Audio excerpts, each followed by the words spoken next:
George Strickland for the Martial Art World Special here. It's a pleasure today to be standing next to Master Amante P. Martinez. Thank you for having us at your studio here today. Tell us about Panandata. Panandata is a weapons art form that's practiced in northern Philippines. It's in Luzon, the biggest islands in the Philippines. And it consists of weapons, empty hands, and all kinds of weapons, bladed and sticks, as well as flexible weapons like hoe.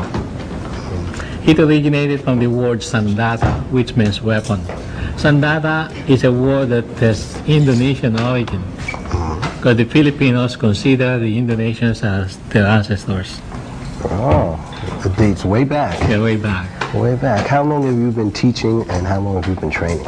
I've been training since, I would say, about more than 40 years. Teaching, training, writing, and researching.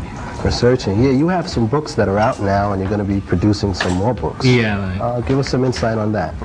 I have the first book ever written that has the names of the techniques. Names of the techniques?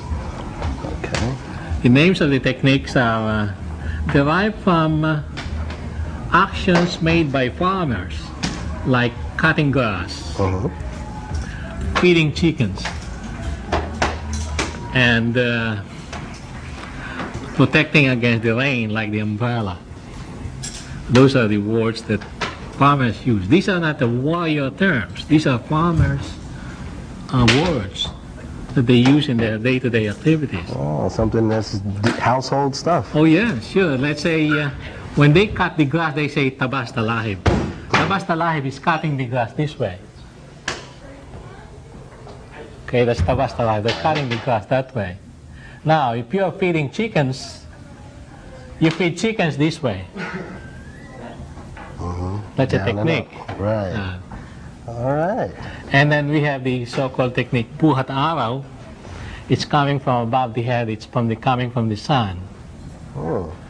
Because if the opponent is looking at the sun, he can see your technique coming down. So these are all farmers' words, and these are all in here. I noticed earlier when you train your students, you said you train them in the combat first. Fighting first. Fighting first, and then the forms next. Yeah. How did that philosophy come into play? But you see, you don't want to study martial arts where you need 6 years to be able to defend yourself. True. So we start right off with defense. Right from the first day, you learn defense.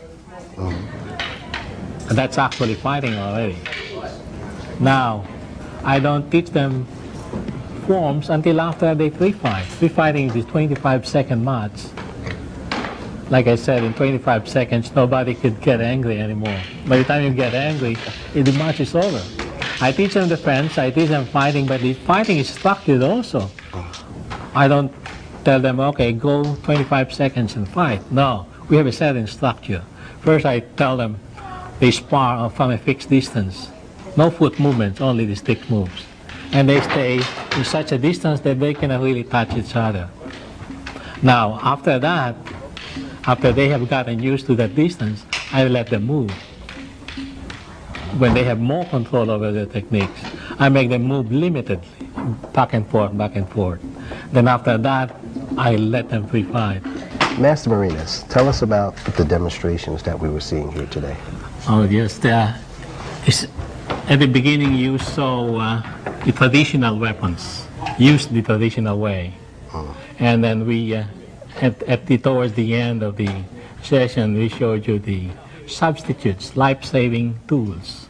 Household weapons. The household weapons, like the umbrella, which can become a stick, a nail file, which can become a knife, a key which can become a throwing dart, a book which can become another life-saving tool, and a rolling pin. And a roller pin, demonstrating the use of a rolling pin used against a stick.